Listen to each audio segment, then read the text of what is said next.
In 1978, China abandoned classic Soviet-style central planning to build an economic hybrid that shocked global economists. The official doctrine defines China as currently existing in the primary stage of socialism, which requires centuries of industrial development. Deng Xiaoping introduced market mechanisms to release productive forces, famously declaring that poverty is not an inherent trait of socialism. This unique synthesis blends a state-controlled economic core with a highly competitive and heavily regulated private business sector. The state maintains an absolute monopoly over commanding heights, including banking, energy, transportation, telecommunications, and military infrastructure networks. Private enterprises provide over 80% of urban employment and generate approximately 60% of national gross domestic product. Governance relies permanently on the Four Cardinal Principles to maintain political stability while rapidly shifting macroeconomic strategies. The first principle mandates strict adherence to the socialist path, preventing any systemic transition toward Western capitalist structures. The second principle enforces the people's democratic dictatorship to secure national sovereignty and neutralize internal threats to stability. The third principle dictates the absolute leadership of the Communist Party over all administrative, corporate, and military institutions.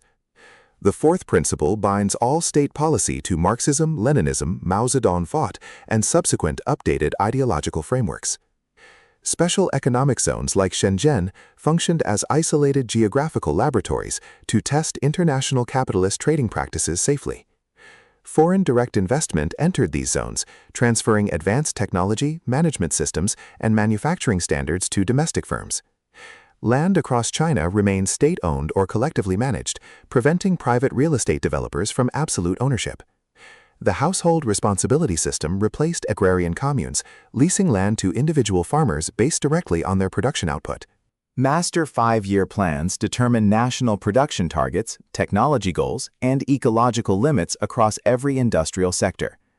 The State-Owned Assets Supervision and Administration Commission regulates corporate giants to align corporate operations with national priorities.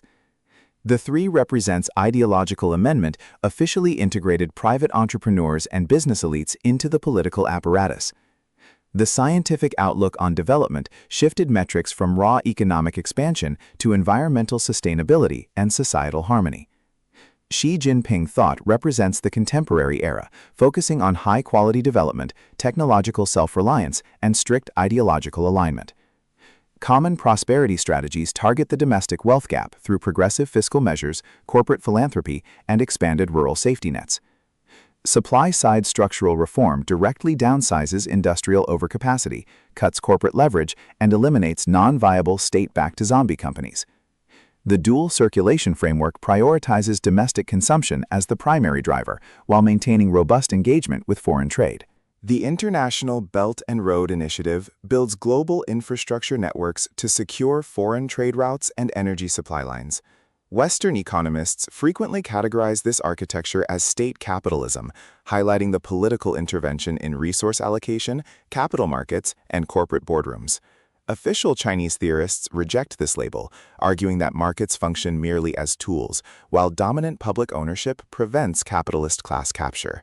Industrial strategies like Made in China 2025 deploy massive state funds to secure complete domestic self-reliance in critical sectors, including aerospace, advanced robotics, semiconductor fabrication, and quantum computing platforms. Ongoing internal anti-corruption campaigns enforce strict discipline across all levels of party cadres, ensuring that local administrative officials execute central directives without deviation or personal enrichment. State-directed guidance funds pool massive amounts of public and private capital, steering venture investments away from speculative real estate or social media apps and directly into hard technologies like advanced materials and hardware. The Domestic Household Registration, or HUCO system, dynamically regulates internal migration patterns to prevent the formation of megacity slums and ensure stable distribution of public education and medical infrastructure. All domestic trade unions must legally affiliate with the state-run All China Federation of Trade Unions, which functions to mediate labor disputes and align worker actions with national production targets. Strategic state price controls on essential commodities, including electricity, water, gas, and baseline grain supplies insulate the domestic population and domestic manufacturers from volatile global market price fluctuations. The corporate version of the social credit system aggregates data on environmental compliance, tax payment, and product quality, penalizing corporate violators across multiple jurisdictions while rewarding compliant enterprises. Aggressive industrial subsidies and state-mandated charging infrastructure deployment systematically built the world's largest electric vehicle ecosystem, securing complete domestic control over the entire battery supply chain. Constitutional changes enacted in 2018 removed presidential term limits, establishing a governance structure built for multi-decade policy continuity and unhindered execution of long-term strategic plans. Permanent capital controls stringently restrict the volume of foreign currency leaving the country, protecting the domestic banking system and currency value from sudden speculative attacks by global financial markets. The National Development and Reform Commission serves as the ultimate macroeconomic architect, reviewing all corporate mergers, setting energy prices, and authorizing large-scale infrastructure deployments across the country. High-speed rail networks and ultra-high voltage power grids are consistently constructed far ahead of immediate commercial demand, prioritizing long-term structural connectivity over short-term financial profitability.